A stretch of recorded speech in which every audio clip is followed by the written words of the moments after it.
الحمد لله العلي الأكبر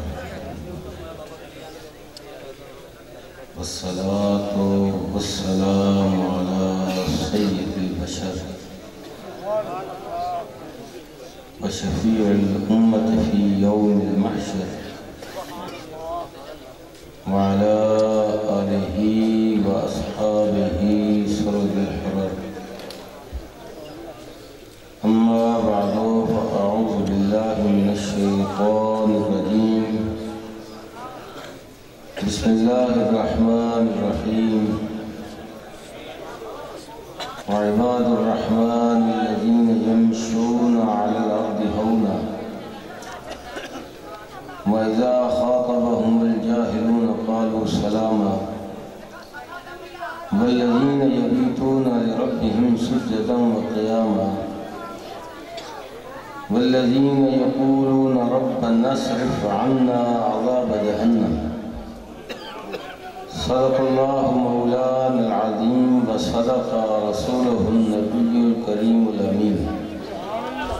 إن الله وملائكته يصلون على النبي يا أيها الذين آمنوا صلوا عليه وسلموا تسليما. اللهم صل على سيدنا مولانا محمد عدد ما خلق الله صلاة دائمة بدوام ملک اللہ. ذوق و شوق کے ساتھ بلند آواز کے ساتھ درود پاک پڑھیے. الصلاۃ والسلام علیک یا رسول اللہ، الصلاۃ والسلام علیک یا حبیب اللہ، الصلاۃ والسلام علیک یا نبی اللہ وعلی آلک و اصحابک یا نور اللہ. لائق ست تعظیم مشائخ اعظام، علماء کرام، بالخصوص جملہ وابستگان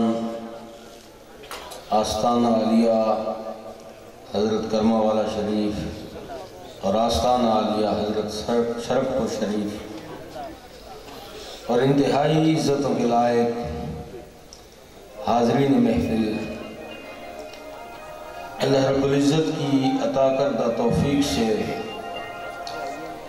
شب برات جیسی عظیم رات کے پرکیف لمحات میں ذکر مصطفیٰ صلی اللہ علیہ وآلہ وسلم کی مقدس پاکیزہ اور بابرکت محفل میں ہم حاضر ہیں. اللہ تعالیٰ سب احباب کا آنا اپنی بارگاہ میں قبول فرمائے اور اس محفل کو اس رات کے تقدس کے صدقے سے ہم سب کے لیے ذریعہ نجات بنائے. آج کی اس مختصر حاضری میں اللہ کے نیک بندوں کا ذکر ہوگا، کیونکہ یہ رات اللہ کے نیک بندوں کی رات ہے. اور جہاں جس مقام تک وہ نیک بندے پہنچ چکے ہیں وہاں تک پہنچنا تو ممکن ہی نہیں، لیکن ہو سکتا ہے کہ ان کے ذکر کرنے سے اللہ ہمارے بھی درجے بلند فرما دے. اللہ تعالیٰ نے اپنی پاک کلام میں اپنے نیک بندوں کا ذکر کیا. فرمایا وَعِبَادُ الرَّحْمَنِ الَّذِينَ يَمْشُونَ عَلَى الْأَرْضِ هَوْنًا، کہ میرے بندے وہ ہیں کہ جب زمین پہ چلتے ہیں تو ان کے اندر تکبر نہیں ہوتا. توجہ میری طرف. جب زمین پہ چلتے ہیں تو ان کی چال میں تکبر نہیں ہوتا، وہ اکڑ کے نہیں چلتے، باوجود اس کے کہ ساری عزتیں ان کے پاس ہیں، دولت بھی ان کے پاس ہے، شہرت کے بھی وہ حامل ہیں، لیکن ان سب چیزوں کے باوجود ان میں تکبر نہیں ہوتا، بلکہ جب بھی وہ چلتے ہیں عاجزی کا پیکر بن کے چلا کرتے ہیں. اور آگے فرمایا وَإِذَا خَاطَبَهُمُ الْجَاهِلُونَ قَالُوا سَلَامًا. جب ان پڑھ قسم کے بندے میرے بندوں سے آ کے الجھتے ہیں، میرے بندوں سے آ کے جھگڑتے ہیں، میرے بندوں کو آ کے برا بھلا کہتے ہیں، میرے بندوں کے ساتھ گالب گلوچ کرتے ہیں، فرمایا جواب میں میرے بندے برا بھلا نہیں کہتے، میرے بندے گالم گلوچ نہیں کرتے، میرے بندے اینٹ کا جواب پتھر سے نہیں دیتے۔ مولا پھر تیرے بندے اس وقت کیا کرتے ہیں؟ فرمایا اس وقت بھی میرے بندے سلامتی کی دعا دیتے ہوئے وہاں سے گزر جاتے ہیں۔ فرمایا والذین یبیتون لربہم سجدا وقیاما۔ لوگوں میرے بندوں کی نشانی یہ ہے، میرے بندوں کی علامت یہ ہے کہ دن تو دن رہے، ان کی راتیں کبھی تو سجدوں میں گزرتی ہیں اور کبھی میری عبادت میں کھڑے کھڑے گزار دیا کرتے ہیں۔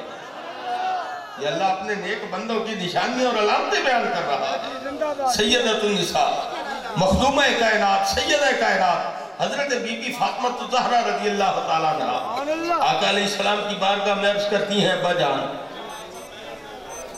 گھر کا کام کاج بہت زیادہ ہوتا ہے، شام تک میں تھک جاتی ہوں، تو مہربانی فرمائیں کوئی نوکرانی کا انتظام کر دیں۔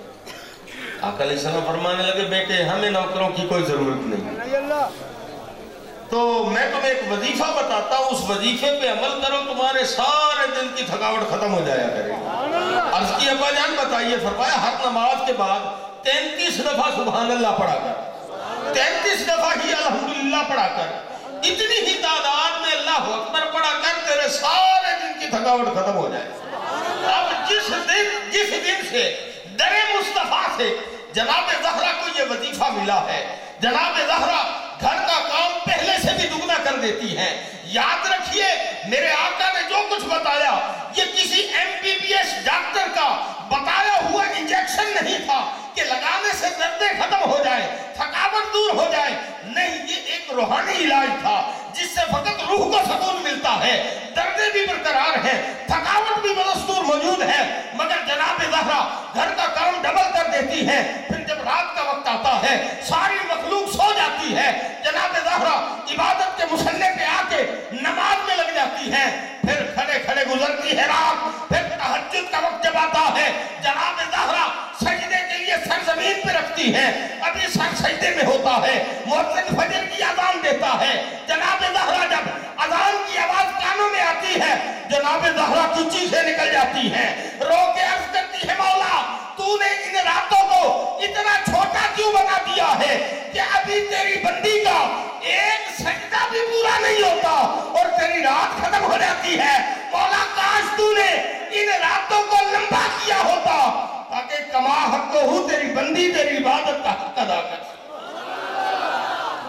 یہ ہے اللہ کے نیک بندے، ساری رات عبادت میں گزر رہی ہے، حجی تہجد کا وقت، فجر کی نماز کے وقت، فجر کا اذان مؤذن دیتا ہے، حجی مؤذن اذان دیتا ہے، مگر پھر بھی جی نہیں بھرتا، پھر بھی عبادت سے تسلی نہیں ہوتی، رو کے عرض کرتی ہے مولا تیری راتیں چھوٹی ہیں، تیری بندی کی عبادت کا حق ادا نہیں ہو سکتا۔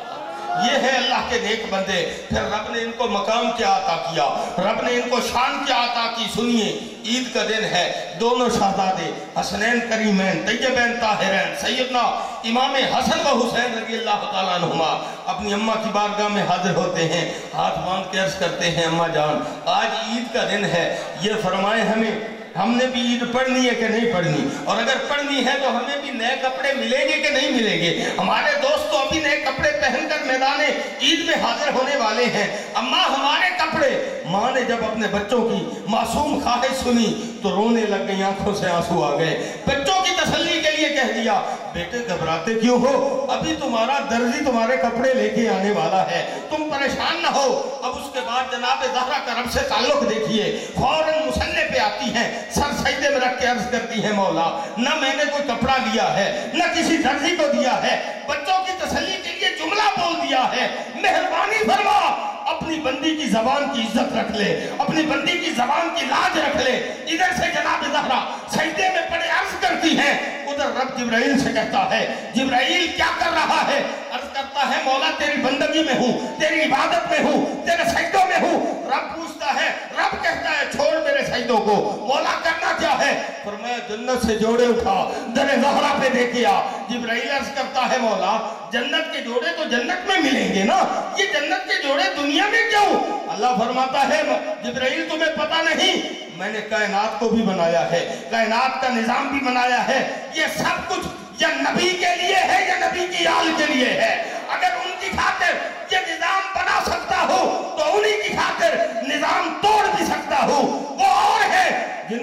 کے جوڑے جنت میں ملیں گے. تجھے پتا نہیں یہ علی کے لال ہیں, یہ زہرا کے جگر کے ٹکڑے ہیں, یہ مصطفیٰ کے نواسے ہیں. جنت کے جوڑے ان کو دنیا میں پہنائے جائیں گے. جبرائیل عرض کرتا ہے مولا اکیلا جاؤں کہ پورے پروٹوکول کے ساتھ جاؤں, فرشتوں کی جماعت کے ساتھ جاؤں؟ رب کہتا ہے تمہیں پتا نہیں تو در زہرا پہ جا رہا ہے. ہاں مولا.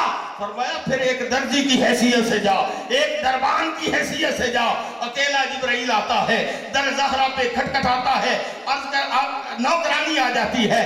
جبرائیل نوکرانی کو دیکھ کے جوڑے پیش کرتا ہے, عرض کرتا ہے میرا بھی اماں جی سے سلام کہنا, اور کہنا تمہارا رب بھی تمہیں سلام کہہ رہا ہے. پھر اس کے بعد جناب زہرا اپنے بچوں کو عید کے دن جنت کے جوڑے پہناتی ہیں.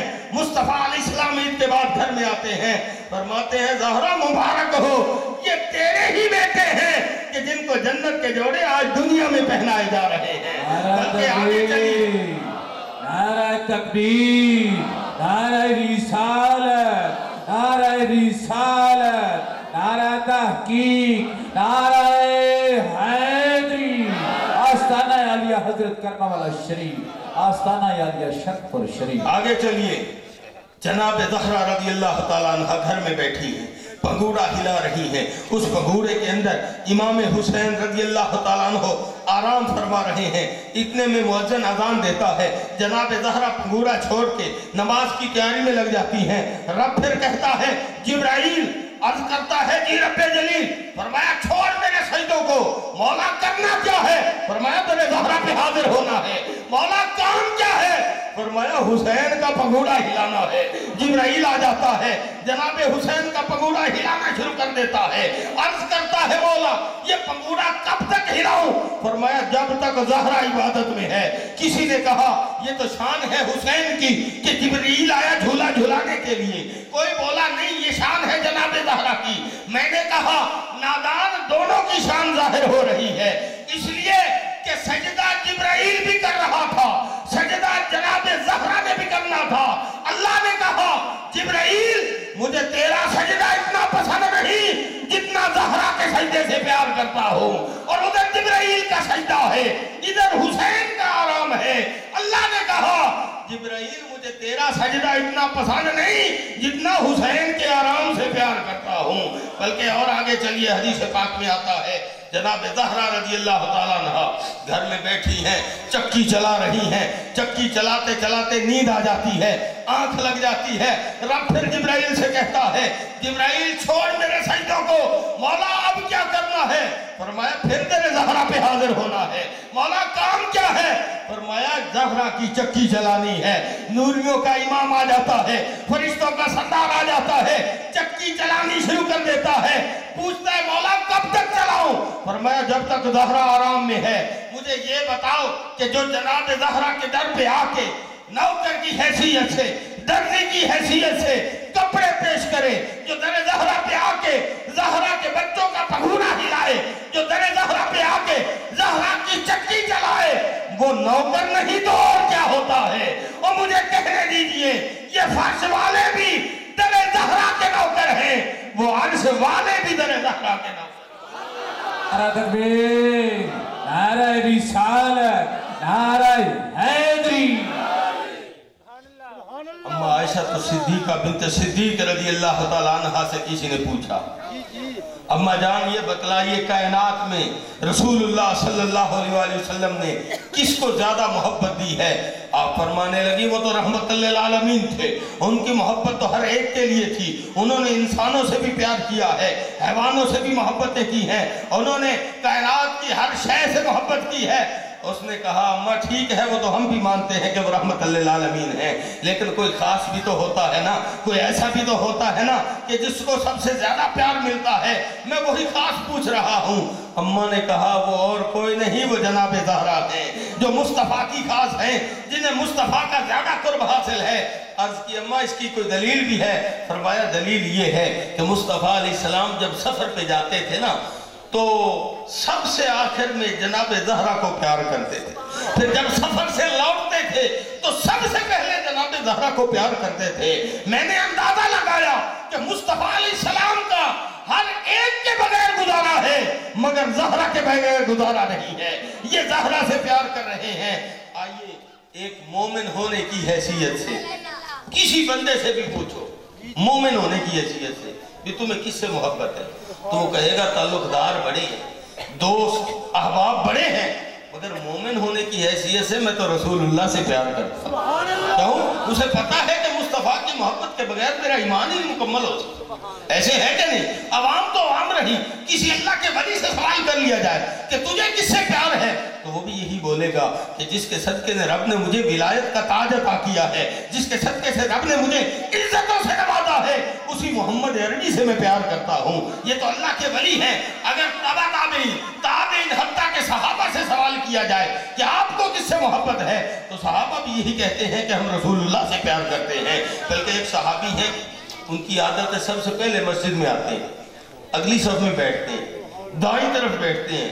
دوسرے صحابی نے کہا یار تو بڑا نیک آدمی ہے, بڑا ثواب کماتا ہے. اس نے کہا وہ کیسے؟ اس نے کہا یار یہی کہ تو سب سے پہلے مسجد میں آتا ہے, اگلی صف میں بیٹھتا ہے, اس سے بڑھ کے ثواب کیا ہو سکتا ہے؟ تو اس صحابی کی آنکھوں سے آنسو آ گئے, تڑپ کر بولے, کہنے لگے اے صحابی مجھے ثواب کا سوداگر نہ سمجھ, مجھے ثواب کا بیوپاری نہ سمجھ. اصل وجہ یہ ہے کہ جب میں رات کو عشاء کی نماز پڑھ کے رسول اللہ کا دیدار کر کے گھر لوٹتا ہوں, رات بھر مصطفیٰ کے بددعا کا چہرہ مجھے سونے نہیں دیتا, وہ لیل کی زلفوں کا نظارہ مجھے چین سے لیٹنے نہیں دیتا. ساری رات میں گن گن کے تارے گزارتا ہوں کہ کب صبح کا وقت ہو میں مسجد میں پہنچوں اور اگلی صف میں بیٹھوں, تاکہ جب رسول اللہ تشریف لائیں سب سے پہلے میری نظر ان کے چہرے پہ پڑے, اور میں یہاں ثواب کمانے نہیں مصطفیٰ کا دیدار کرنے کے لیے آیا کرتا ہوں. تو اس کا مطلب یہ ہے صحابہ بھی رسول اللہ سے پیار کرتے ہیں. یارو یہ تو فرش والے ہیں نا, تھوڑا آگے چلتے ہیں, عرش والوں سے پوچھتے ہیں کہ تم کس سے پیار کرتے ہو. سنو حدیث میں آتا ہے 70,000 فرشتے صبح آتے ہیں, مصطفیٰ علیہ السلام کے در اقدس پہ حاضر ہوتے ہیں, شام تک میرے مصطفیٰ کی ذات اقدس پہ درود پڑھتے ہیں. پھر جب شام کا وقت آتا ہے 70,000 کی جماعت ایک اور آ جاتی ہے, یہ 70,000 چلے جاتے ہیں. پھر صبح تک یہ 70,000 کی جماعت مصطفیٰ کی ذات پہ درود پڑھتی ہے. اور یاد رکھنا قیامت تک جو ایک فرشتہ ایک بار اپنی باری بھگت گیا, قیامت تک پھر اس کی باری نہیں آئے گی. مگر محدثین لکھتے ہیں کہ جب فرشتوں کی جماعت مصطفیٰ کے در سے حاضری دے کے واپس لوٹتے ہیں, پھر قیامت تک ہر فرشتے کی یہی تمنا ہوتی ہے کہ مولا مجھے اور کچھ عطا کر یا نہ کر, مجھے اور کچھ دے یا نہ دے, ایک بار در یار پہ حاضری کا موقع عطا کر. تو فرش والے بھی مصطفیٰ سے پیار کرتے ہیں, وہ عرش والے بھی مصطفیٰ سے پیار کرتے ہیں. ارے یہ تو مخلوق ہے نا, آئیے خالق سے سوال کرتے ہیں, اے خالق تو بتا تو کس سے پیار کرتا ہے؟ اللہ فرماتا ہے وَلَقَدْ خَلَقْتُ الدُّنْيَا وَأَهْلَهَا لِأَعْرِفَهُمْ مَقَامَكَ وَمَنْزِلَتَكَ عِنْدِي وَلَوْلَاكَ لَمَا خَلَقْتُ الدُّنْيَا وَأَهْلَهَا. اللہ فرماتا محبوب میں نے دنیا کو بھی بنایا ہے, دنیا والوں کو بھی بنایا ہے. باری تعالیٰ بنانے کا مقصد کیا ہے؟ فرمایا لِأَعْرِفَهُمْ مَقَامَكَ, تاکہ دنیا والوں کو بتاؤں میرے محبوب کی شان کیا ہے, میرے محبوب کا مقام کیا ہے. وَلَوْلَاكَ لَمَا خَلَقْتُ الدُّنْيَا وَأَهْلَهَا. محبوب اگر یہ مقصد نہ ہوتا نا, نہ دنیا کو بناتا نہ دنیا والوں کو بناتا. تو معلوم یہ ہوتا ہے کہ رب نے ساری کائنات بنائی ہی مصطفیٰ کے حسن کے جلوے دکھانے کے لیے ہے. یار حیرت تو یہ ہے کہ خالق بھی مصطفیٰ سے پیار کرتا ہے, مخلوق بھی مصطفیٰ سے پیار کرتی ہے, مگر جناب زہرا تیری عظمت کو سلام پیش کرتے ہیں کہ آمنہ کا لال تجھ سے پیار کرتا ہے. یہ جناب زہرا کا مقام ہے, یہ جناب زہرا کی شان ہے. سنیے حق حق سچ زندہ باد. شاہ عبد الرحیم محدث دہلوی رحمت اللہ علیہ بہت بڑے محدث گزرے. سبحان اللہ. محدث پتہ کسے کہتے ہیں؟ جو بندہ یہ ارادہ کر لے کہ میں نے اللہ کے نبی کے جو فرمان ہے نا اکٹھے کرنے, اس کو محدث کہا جاتا ہے. سبحان اللہ. اللہ کے نبی کی حدیثیں اکٹھی کرنی ہیں, اس کو محدث کہتے ہیں. پھر وہ کیا کرے گا, کبھی اس سے لے گا, کبھی اس سے حدیث لے گا. تو جس سے حدیث لے گا اس کو راوی کہتے ہیں. مثلا میں نے ارادہ کیا, بات ذرا مشکل ہے ابھی سمجھاتا ہوں, توجہ. میں نے ارادہ کیا کہ اللہ کے نبی کی حدیثیں اکٹھی کرنی ہے, تو میں محدث ہو گیا. علامہ صاحب سے میں نے حدیث لی, بھائی صاحب سے لی حدیث, تو یہ راوی ہو گئے. لیکن ہر راوی سچا ہو ضروری نہیں. یہ بھی ہو سکتا ہے کہ باقی اس کے پاس حدیث پہنچی ہو اور ایمانداری کے ساتھ اس نے مجھ تک پہنچا دی، اور یہ بھی ہو سکتا ہے کہ اس نے گھر میں بیٹھ کے گھڑ لی اپنے کسی مقصد کی خاطر، تو ایسا بھی ہو سکتا ہے۔ اس لیے جو محدث ہوتے ہیں وہ کچھ شرطیں رکھتے ہیں راوی کے لیے، اگر راوی میں وہ شرطیں ہوں تو پھر راوی کی حدیث قبول کرتے ہیں، ورنہ چھوڑ دیتے ہیں۔ تو پہلی شرط یہ ہے کہ راوی صادق القول ہونا چاہیے، یعنی راوی اتنا سچا ہونا چاہیے کہ لوگ اس کے سچے ہونے کی قسمیں اٹھاتے ہیں۔ دوسرا راسخ العمل ہونا چاہیے، یعنی راوی نماز روزے کا شریعت کا پابند ہونا چاہیے۔ یہ دو شرطیں ضروری ہیں۔ تو شاہ عبد الرحیم محدث دہلوی رحمۃ اللہ علیہ سے کسی نے پوچھا حضرت آپ کے نزدیک بھی 2 شرطیں ہیں؟ فرمایا نہیں، میرے نزدیک 3 شرطیں ہیں۔ حضور کون کون سی؟ فرمایا پہلی شرط تو یہی ہے کہ راوی صادق القول ہونا چاہیے، دوسری بھی وہی ہے کہ راوی راسخ العمل ہونا چاہیے، مگر تیسری شرط فرماتے ہیں ضروری شرط ہے، اہم شرط ہے۔ حضرت جی کون سی ہے؟ فرمایا تیسری شرط یہ ہے کہ راوی کے دل میں علی کے بچوں کا پیار بھی ہونا چاہیے۔ حق کے سچے زندہ باد۔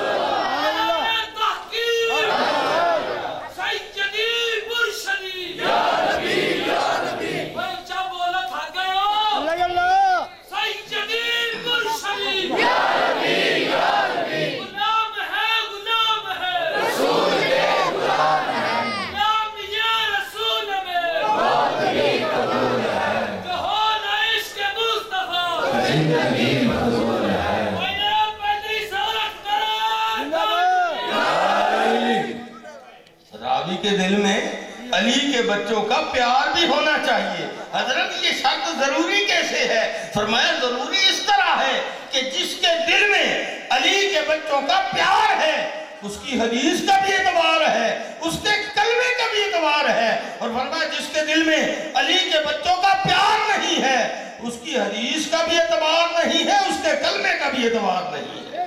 بلکہ سنیے حضرت سیدنا عمر فاروق رضی اللہ تعالیٰ عنہ کھڑے ہیں، اب اپنی جگہ پہ بیٹھے اور مال غنیمت تقسیم کر رہے ہیں، لین لگی ہوئی ہے، اس لین میں آپ کا بیٹا عبداللہ بھی کھڑا ہے، اسی لین میں آپ دونوں شہزادے سیدنا امام حسن اور امام حسین بھی کھڑے ہیں رضی اللہ تعالیٰ عنہ۔ جب عمر پاک کی نظر پڑی کہ دونوں شہزادے کھڑے ہیں، فوراً عمر پاک اپنی جگہ سے اٹھے، شہزادوں کے پاس آئے، ہاتھ باندھ کے عرض کرنے لگے، شہزادوں کیوں مجھے گناہگار کرتے ہو، کیوں مجھے شرمسار کرتے ہو؟ اور لائن میں تو کھڑے ہوتے ہیں، رب نے تو تمہیں سردار بنا کے بھیجا ہے۔ حضرت عمر فاروق رضی اللہ تعالیٰ عنہ نے ان دونوں کو وہاں سے لیا اور اپنی جگہ پہ آ کے بٹھایا، اس کے بعد دونوں شہزادوں کو ہزار درہم دیے، پھر اپنے بیٹے کی جب باری آئی تو اس کو 500 درہم دیے۔ بیٹا بول پڑا، کہنے لگا ابا جان یہ مال غنیمت مجاہدین کا حق ہوتا ہے، یہ ان لوگوں کا حق ہے جو جہاد کرتے ہیں، یہ تو ابھی بچے ہیں، انہیں تو جہاد کا پتہ ہی نہیں ہے، اور آپ نے ان کو 1000 دیا مجھے 500 دیا، اس کی وجہ کیا ہے؟ کم از کم برابر تو دیتے نا۔ حضرت عمر فاروق رضی اللہ تعالیٰ عنہ نے جب اپنے بیٹے کی یہ بات سنی تو جلال میں آ کے کہنے لگے، اے عمر کے بیٹے تم اپنا مقابلہ ان شہزادوں سے کرتا ہے؟ فرمایا پہلے ان کی اماں جیسی اماں لے کے آ، ان کے ابے جیسا ابا لے کے آ، ان کے نانے جیسا نانا لے کے آ، اور ان کی نانی جیسی نانی لے کے آ۔ فرمایا ان کا ابا بھی بے مثال ہے، ان کی اماں بھی بے مثال ہے، ان کا نانا بھی بے مثال ہے، ان کی نانی بھی بے مثال ہے، رب نے بھی ان شہزادوں کو بے مثال بنا کے بھیجا۔ آگے چلیے، حدیث پاک میں آتا ہے، بلکہ علامہ خفاجی رحمت اللہ علیہ نسیم الریاض کے اندر فرماتے ہیں کہ زمین کا وہ ٹکڑا جہاں سرکار کے قدم لگے وہ کعبے سے بھی افضل ہے۔ زمین کا وہ ٹکڑا جہاں سرکار کے قدم لگے وہ کعبے سے بھی افضل ہے، وہ عرش سے بھی افضل ہے، وہ لوح اور کرسی سے بھی افضل ہے۔ کسی نے کہا علامہ خفاجی یہ کیا کہہ رہے ہیں آپ؟ زمین کا ٹکڑا جہاں سرکار کے قدم لگے وہ مدینہ ہے، مدینہ مصطفیٰ کا گھر ہے، کعبہ خدا کا گھر ہے، خدا خالق ہے، نبی مخلوق ہے، خالق کا مقام زیادہ ہوتا ہے، تو جب خالق کا مقام زیادہ ہے تو پھر کعبہ افضل ہونا چاہیے، یہ مدینہ افضل کیسے ہو گیا؟ آپ فرماتے ہیں مجھے بھی پتا ہے وہ خالق ہے یہ مخلوق ہے، مگر یہ بھی تو دیکھو نا وہ محب ہے اور یہ محبوب ہے. اور فرمایا عاشق کو اپنا گھر اتنا پیارا نہیں لگتا جتنا محبوب کا گھر پیارا لگتا ہے. فرمایا اللہ کعبے کو بھی دیکھتا ہے, اللہ مدینے کو بھی دیکھتا ہے, مگر اس پیار سے رب کعبے کو نہیں دیکھتا جس پیار سے محمد کے روضے کو دیکھتا. بلکہ ایک ذوق کی بات یاد آ گئی. صلی اللہ علیہ وسلم. ایک بزرگ فرماتے ہیں کہ میرا شہر مدینے کی گلی سے گزر ہوا سبحان اللہ. اور میں سوچ رہا تھا کہ حدیث کے مطابق شہر مدینے کے اندر 2 جنتیں, حدیث کے مطابق شہر مدینے میں 2 جنتیں ہیں. ایک تو جنت البقیع ہے جہاں صحابہ کرام علیہم رضوان مدفون ہیں, اور دوسرا سرکار کے منبر سے لے کر حجرے تک کا ٹکڑا سرکار نے فرمایا یہ بھی جنت کا ٹکڑا. سبحان اللہ. اب وہ کہتا ہے میں سوچ رہا ہوں جنتیں 2 ہیں, پتہ نہیں افضل جنت کون سی ہے, اعلیٰ جنت کون سی ہے. فرماتے ہیں اچانک ایک بڑھیا نے مجھے آواز دی, ایک عورت نے مجھے آواز دی. میں نے دیکھا شکل سے پاگل نظر آئی. میں نے کہا یہ کوئی نقصان کرے گی میرا, لیکن پھر میں نے دیکھا کہ لوگ اس کے پاس جا رہے ہیں, اس کو خیرات دے رہے ہیں. میں نے کہا یہ مجھ سے بھی خیرات مانگے گی. میں چلا گیا. اب جب میں اس کے قریب گیا مجھے کہنے لگی بیٹھ جا. میں بیٹھ گیا. اب وہ جلال میں آئی, مجھ سے کہنے لگی اے نادان, تو سمجھتا ہے کہ مصطفیٰ کے شہر میں صرف 2 جنتیں ہیں؟ اوے میری آنکھوں سے دیکھ, مصطفیٰ کا سارا شہر جنت بنا ہوا ہے. تو سمجھتا ہے شہر مدینے میں صرف 2 جنتیں ہیں, میری آنکھوں سے دیکھ میرے آقا کا سارا شہر جنت نظر آ رہا ہے. فرماتے میں حیران ہو گیا کہ اس پاگل عورت کو بھی رب نے غیب کا علم دے رکھا ہے. نعرہ تکبیر, نعرہ تکبیر, نعرہ رسالت, نعرہ رسالت, نعرہ رسالت, نعرہ حیدری. آستانہ علی حضرت کرمہ والا شریف, آستانہ علی شرقپور شریف, علماء اہل سنت جناب محترم حضرت علامہ مولانا قاری منیر احمد سلطانی صاحب.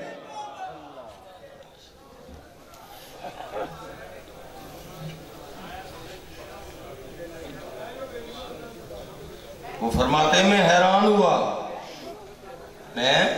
ہوا کہ پاگل عورت کو بھی رب نے غیب کا علم دے رکھا ہے.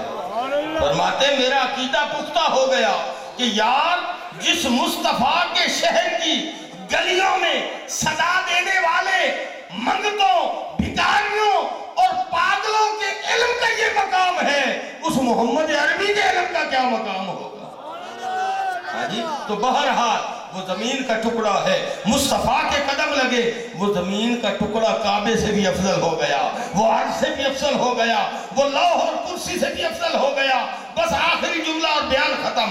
تو یارو میرا سوال یہ ہے کہ اگر زمین کا ٹکڑا ہو, مصطفیٰ کے قدم لگ جائے, وہ زمین کا ٹکڑا کعبے سے افضل بن جائے, تو مجھے یہ بتائیے جناب زہرا ہو, جناب حسن ہو, جناب حسین ہو رضی اللہ تعالیٰ عنہم اجمعین, ارے یہ پاک ہستیاں زمین کا ٹکڑا نہیں, یہ تو مصطفیٰ کے جسم کا ٹکڑا ہے.